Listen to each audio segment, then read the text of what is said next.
Hello everyone, welcome to the video lecture series of Mathematics 4. The subject code is KAS302/KAS402 and here we are in lecture number 13 of unit number 1. So in the last lecture we have finished our solution of non-homogeneous linear partial differential equation जहां पे हम लोगों ने PI calculation देखा है from case 1 to case 4 और उससे पहले हमने homogeneous को भी एंड अप किया है. So before proceeding to this lecture मैं आपको यहाँ पे जरूर बोलूंगा कि अगर आपको होमोजीनियस और non homogeneous linear partial differential equation solution कैसे करते हैं, 3 केसेस हमारे होमोजीनियस के हैं और 4 केस हमारे नॉन होमोजीनियस के हैं. So if you remember all these cases तभी आप इस लेक्चर को प्रोसीड करें, क्योंकि इस लेक्चर में आपको प्रीवियस लेक्चर से ज्यादा हेल्प मिलेगी और इस लेक्चर में जो एक नया कॉन्सेप्ट है वो तो आप समझेंगे बट प्रीवियस लेक्चर की बहुत रिक्वायरमेंट है.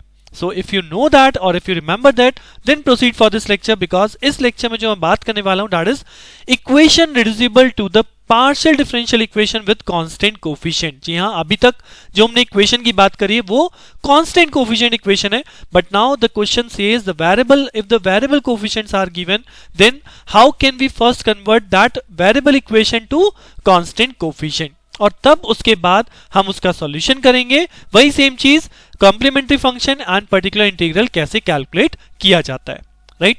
सो चलिए अपना लेक्चर स्टार्ट करते हैं इन्हीं सब चीजों को जानने के लिए on equation reducible to PDE with constant coefficients.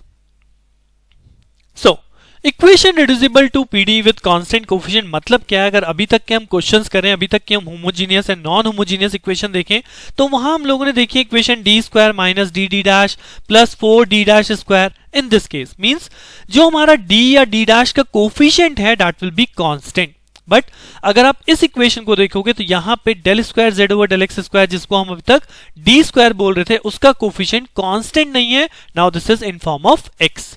Similarly यहां पे x y, similarly over here this is y square, this is y and this right hand side, that right hand side depends on our PI case. तो मैं अभी इसकी बात नहीं करता हूं बट इक्वेशन को जो रिकॉग्निशन करना है दैट इज कि ये कांस्टेंट कोफिशिएंट इक्वेशन है या नहीं है, ये मुझे क्लियरली पहचान में आ रहा है from this very first term that is x square into del square Z over del x square कि यहां पे कांस्टेंट कोफिशिएंट नहीं है.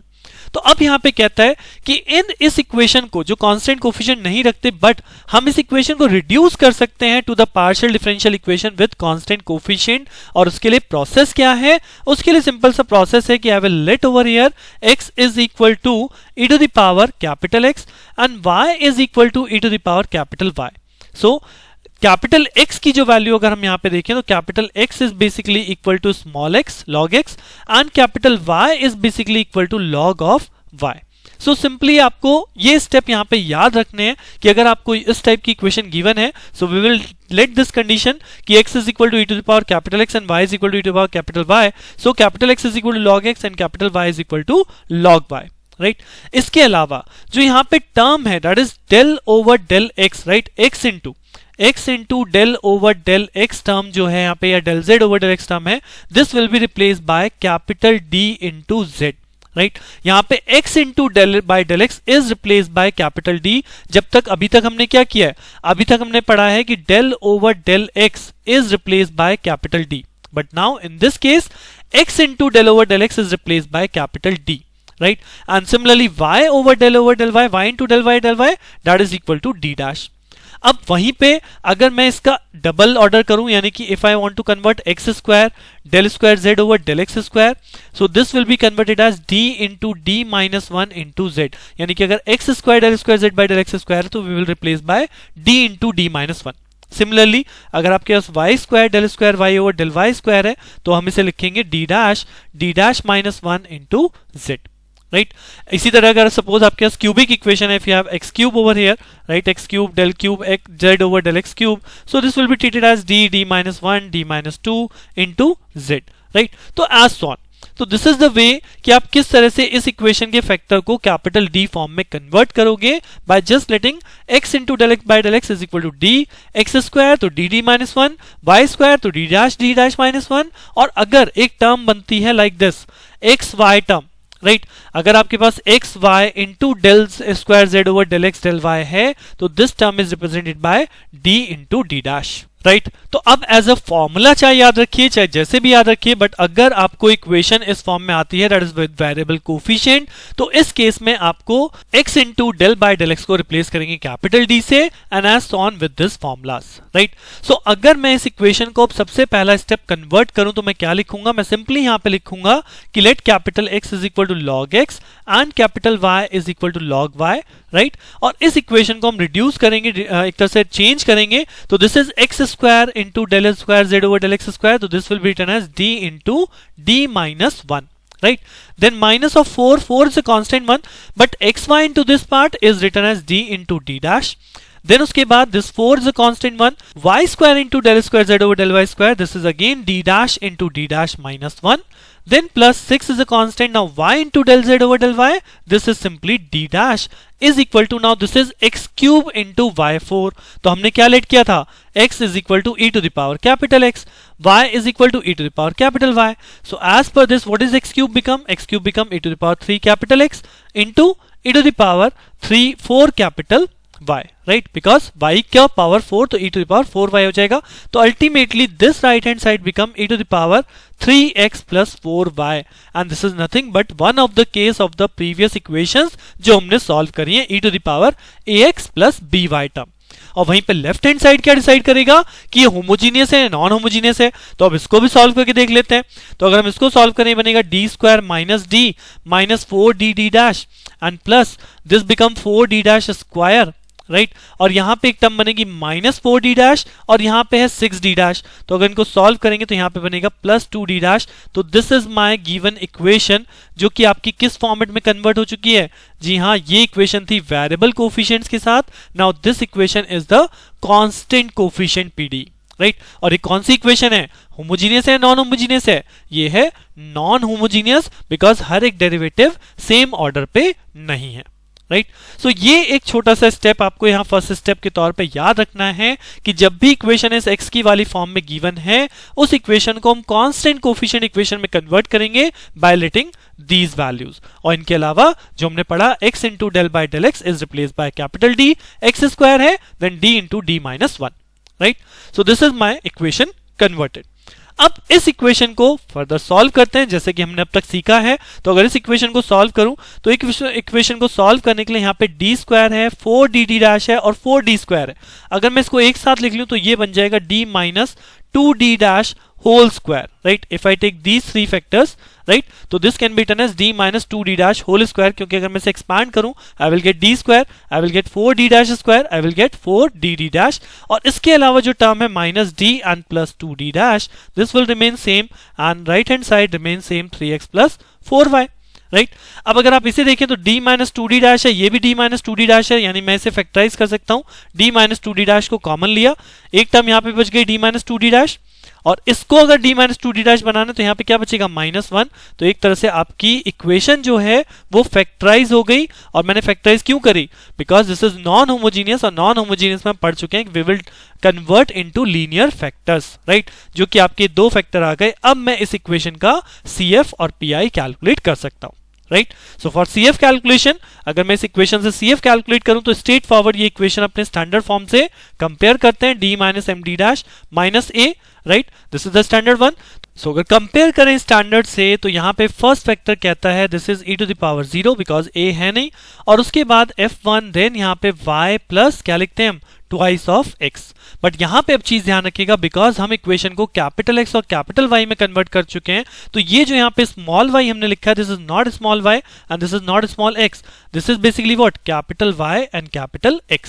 सिमिलरली जब सेकेंड फैक्टर लिखेंगे तो plus e to the power x because a is 1 and then f2 capital Y plus again 2 of capital X, तो this is the CF case. But ऐसा नहीं है ये आंसर हो गया, इसको मुझे स्मॉल x की टर्म में और स्मॉल y की टर्म में कन्वर्ट करना है। सो फॉर दिस हम यहाँ पे लिखेंगे what is capital Y, capital Y is basically log y, so यहाँ पे हो गया आपका log of y plus 2 into what is capital X, this is log of x plus e to the power capital X, तो what is e to the power capital X, this is small x, तो ये हो गया आपका small x f2, और ये y की जगह फिर से log of y plus twice of log of x, right. So ultimately अगर आप देखो लॉग की प्रॉपर्टी क्या कहती है, log a plus log b, this is nothing but y into a into b. और लॉग की एक और प्रॉपर्टी होती है जो मल्टीप्लाई में होता है वो कहां चला जाता है, पावर में। तो अल्टीमेटली ये क्या हो जाएगा, log of y plus log of x square, I can also write like this. और ये जो टर्म है अल्टीमेटली लॉग प्रॉपर्टी के अकॉर्डिंग ये हो जाएगी लॉग ए इंटू बी, तो this is y into x square. So F1 बाहर है ही, ये टर्म बन जाएगी। सिमिलरली यहाँ पे इसको भी ऐसे ही कन्वर्ट कर लूंगा, तो x इंटू ये भी आपका हो जाएगा log of y into x square. तो ये जो CF हमने यहाँ पे लिखा है, this is a kind of answer, but यहाँ पे आपका F1 भी एक फंक्शन है और log भी एक फंक्शन है। तो further this equation can be written as another function, I will let another function g1 y x square plus x into g2 y x square. तो this is the finally CF part, जो कि आपका g1 और g2 हमने क्या मान लिए, एक another function. Because suppose for an example आप मानो ये F1 है, F1 मतलब फंक्शन ऑफ समथिंग। तो अगर मैं इस F1 को बोलूं एक्सपोनेंशियल होता, तो एक्सपोनेंशियल से लॉग कैंसिल आउट हो जाता ना, तो हमारे पास क्या बचता, वाई एक्स स्क्वायर। तो इसी काइंड से हमने एक तरह से लेट कर लिया कि this F1 into log becomes another function and this can be written as g1 y x square plus x into g2 y x square, right. So question की कॉम्प्लेक्सिटी इंक्रीजेज है, इसलिए इस क्वेश्चन के आने के चांसेस बढ़ जाते हैं। बिकॉज इस क्वेश्चन के अंदर हमने पहले तो इसे कांस्टेंट कोफिशिएंट में कन्वर्ट करा, अब उस कांस्टेंट कोफिशिएंट को जो हमने समझा है उसके बेस पे हम CF लिख रहे हैं, बट फिर इस CF को वापस स्मॉल x की फॉर्म में कन्वर्ट कर रहे हैं, तो यहां पे आपकी कॉम्प्लेक्सिटी और लेंथ बढ़ जाती है, right. So we have calculated the CF portion, CF we get. अब इसी तरह से PI का पार्ट देखते हैं। तो PI अगर मुझे देखना है तो PI के लिए मुझे यहाँ पे कैलकुलेशन में जाना पड़ेगा। This is the calculated equation, जो कि d square minus d minus 4dd dash plus 4d dash square plus 2d dash equals to, ये हमने जो इक्वेशन बनाई थी, राइट। इसी इक्वेशन को लेके चलेंगे फॉर द PI कैलकुलेशन। सो यहाँ पे मैं इस इक्वेशन को मल्टीप्लाई करके लिख रहा हूं, that is d square minus of d minus of 4dd dash plus of 4d dash square, और यहां पे हमें मिला था plus of 2d dash is equal to e to the power 3x plus 4y, right. Now PI का calculation का method वही है। PI कैसे कैलकुलेट करते हैं, 1 upon the given equation that is d square minus d minus 4dd dash plus 4d square d dash square plus 2d dash into e to the power 3x plus 4y। Now which case is this one, ये आपको याद होगा, right. तो ये कौन सा case है, straight forward e to the power ax plus by वाला केस है, जिसको आप स्ट्रेट फॉरवर्ड क्या करते थे कि d की जगह a and d dash is replaced by b, and what is a and b, a is 3 and b is 4। तो बेसिकली इन दोनों को आप रिप्लेस कर दो, तो ये बन जाएगा 1 upon 3 square minus what is d is again 3 minus 4 into 3 into d dash is 4 plus 4 into 4 square plus 2 into 4। और यहां पे हम इसे क्या मानते थे, we will let u is equal to 3x plus 4y। So ultimately हो जाता है e की पावर u, और जिसे हम इंटीग्रेट करते हैं किसके रेस्पेक्ट में, du के रेस्पेक्ट में कितने टाइम्स, जितना आपका ऑर्डर है। ऑर्डर कितना है, ट्वाइस, तो हम इसे 2 बार यहाँ पे इंटीग्रेट कर देते थे e to the power u du and du। Now solve this part, क्या ये 0 तो नहीं बन रहा, तो अगर इसे सॉल्व करेंगे तो यहाँ पे 0 नहीं बनेगा। You will get over here 1 upon 30, और e की पावर u को आप कितनी बार इंटीग्रेट कर लीजिए, this become e to the power u। So what is our final PI, final PI is e to the power 3x plus 4y divide by 30। But इस capital X और capital Y को फिर से मैं small x की term में convert करूंगा। So e to the power 3x क्या बन गया, क्योंकि हमने माना था e to the power 3x क्या था, e to the power 3x is nothing but x cube. तो ये वापस आपका वही सेम पार्ट बन जाएगा, this is x cube into y4 divided by 30। तो this is the PI case. So PI calculate हो गया, CF calculate हो गया। Based on this, I can write the complete solution, that is z is equal to g1 yx square plus x into g2 yx square plus 1 by 30 x cube into y4। So question lengthy जरूर होगा, but अगर आपने previous concept को अच्छे से समझा है तो आपको यहां थोड़ा सा इजी लगने वाला है जब हम पहली बार इक्वेशन को कन्वर्ट करते हैं, राइट। एक क्वेश्चन करना बहुत टिपिकल सा लगता है, समझना भी हमें ऐसा लगता है जैसे बहुत टिपिकल चीज समझ रहे हैं, बट उसी चीज को, सेम चीज जो आपने समझी उसे अभी सेकंड क्वेश्चन में अप्लाई कीजिए, आपको बहुत इजी लगने वाला है, right. So this is the second question. In the same manner मैंने यहाँ पे स्ट्रेट फॉरवर्ड लिखा है, क्या लेट किया था हमने, x is equal to e to the power capital X, y is equal to e to the power small capital Y, then capital X is equal to log X, capital Y is equal to log Y, capital D is equal to del over del capital X, d dash del over del Y, and d dash is equal to del square over del X del Y, capital del X। यानी, और इसके अलावा मैंने क्या बोला था, x into del over del x is replace by D, x square into del over del x square is replace by D D minus one. तो वही सेम काम यहाँ पे भी किया, देखिए x square into D square है, this is replace by D D D minus one. Then xy into dd dash, this is replaced by simply d dash, and y square d dash square, this is replaced by d dash minus 1. So question में confuse मत होइएगा, question में जो capital D given होता है this is basically del over del x, right. और अब हम equation को किस में कन्वर्ट कर रहे हैं, we are converting the equation del over del capital X, right. तो जो यहां पे d है वो del over del capital X represent कर रहा है, जबकि यहां वाला जो d है वो डेल ओवर डेल एक्स है। और साथ में इस d के साथ क्या लगा है, अगर आप इस कैपिटल D की बात करेंगे तो यहां पे x into del over del x लगा, कैपिटल डेल एक्स लगा है, राइट। सो क्वेश्चन में जो गिवन है उससे कंफ्यूज मत होइएगा, आपको रिप्रेजेंट क्या करना है वो ध्यान रखना है कि x स्क्वायर है तो this is d into D minus one, y square है d dash into D dash minus one, x y है तो simply D D dash, right. बाकी कांस्टेंट एज इट इज है। और राइट हैंड साइड क्योंकि x की power m है तो अगर x की पावर m करूंगा तो a की पावर mx हो जाएगा, और y की पावर n करूंगा तो ये प्लस ny हो जाएगा, ये वही राइट हैंड साइड आपकी टर्म चेंज हो गई। नाउ फिर से नॉन होमोजीनियस केस जा रहा है तो I have to find the factor, तो फिर से जल्दी से मल्टीप्लाई देखते हैं, इसकी मल्टीप्लाई आप करेंगे so this become what, D square minus D plus two D dash plus D dash square minus D dash. Again अगर आप D square two D dash और डी डैश वाले टर्म को एक साथ लेंगे तो this become D plus D dash whole square minus ये वाली टर्म अलग और ये वाली टर्म अलग। तो अगर इन दोनों में फैक्टर करें तो d प्लस डी डैश आप कॉमन ले लीजिए, d plus D dash minus one become the next factor right hand side as it is, and this is capital m x m into capital x into n into capital y।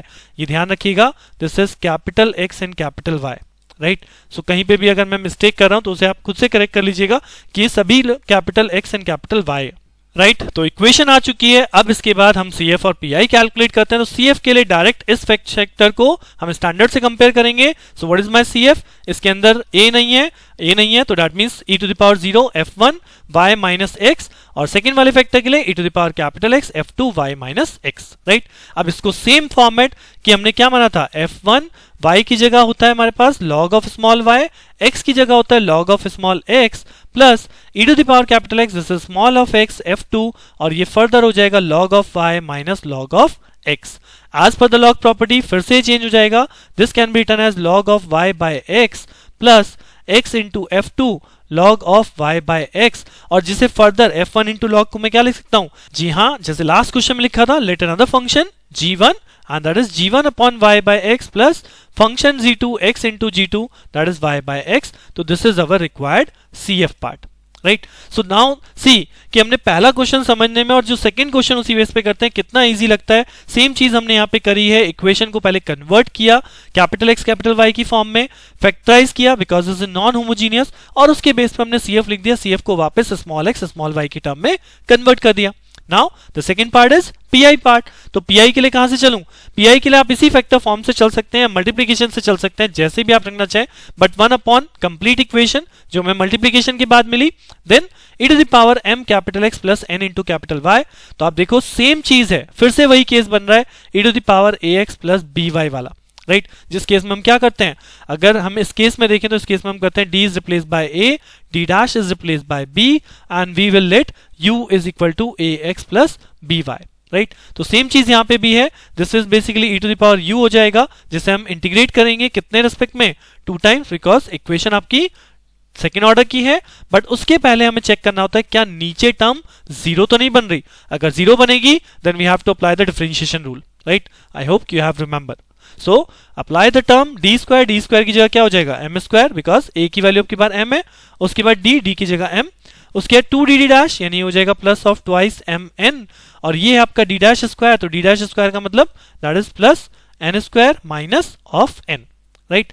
तो अगर आप इसे factor form में भी रख के करते तो भी यहाँ पे सिंपली PI सॉल्व हो जाता है। अदरवाइज हम लोग फैक्टराइज में देख चुके हैं, हम लोग यहाँ CF में देख चुके हैं ना, this factor become d plus D dash minus 1।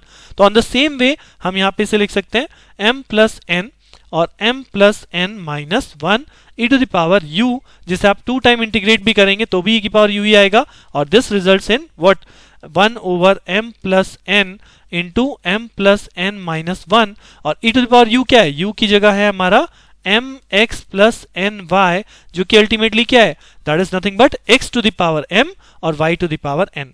तो अल्टीमेटली ये जो आपका पी आई बन जाएगा 1 over m plus N into m plus n minus 1, और ये हो जाएगा x to the power m और y to the power n. This is the required P आई।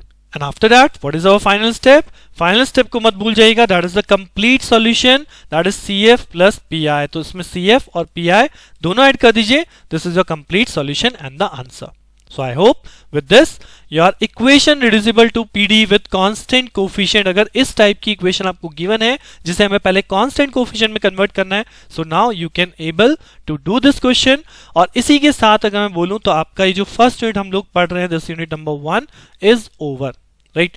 इसके अंदर जो मेन कॉन्सेप्ट आप लोगों ने देखे हैं वो सारे के सारे कवर अप हो चुके हैं, और ये जितने भी लेक्चर्स पढ़े हैं, स्पेशली अगर मैं बात करूं तो होमोजीनियस और नॉन होमोजीनियस इक्वेशन की, ये बहुत ही इंपॉर्टेंट है, क्योंकि उसी के बेस पे आप इस चैप्टर को, इस लेक्चर को भी बहुत इजीली समझ पाएंगे, right. Now from the next lecture मैं स्टार्ट करने वाला हूं unit number 2। So that is again a typical but less complex unit, मतलब अगर मैं बात करूं तो, क्योंकि इस यूनिट में क्वेश्चन की लेंथ बढ़ जाती है, लेंथी क्वेश्चन है, बट उसका कॉन्सेप्ट है वो एक या दो ही कॉन्सेप्ट इस पूरी यूनिट पे अप्लाई होता है। सो बट यूनिट पे जाने से पहले मैं आपको रेफर जरूर कहूंगा कि ये जो आपने यूनिट नंबर 1 पढ़ी है इसे अच्छे से याद रखिएगा, क्योंकि इसी का कुछ पार्ट यानी पार्शियल डिफरेंशियल इक्वेशन ही है, because unit 2 says application of PD. So यहाँ पे आपको partial differential equation, homogeneous, non homogeneous, CF, PI कुछ ना कहीं ना कहीं यूटिलाइज हो जाए, तो इसलिए आप फर्स्ट यूनिट को बहुत अच्छे से करिए, then proceed for the next unit. तो बने रहिए मेरे साथ, मिलते हैं नेक्स्ट लेक्चर में। Thank you.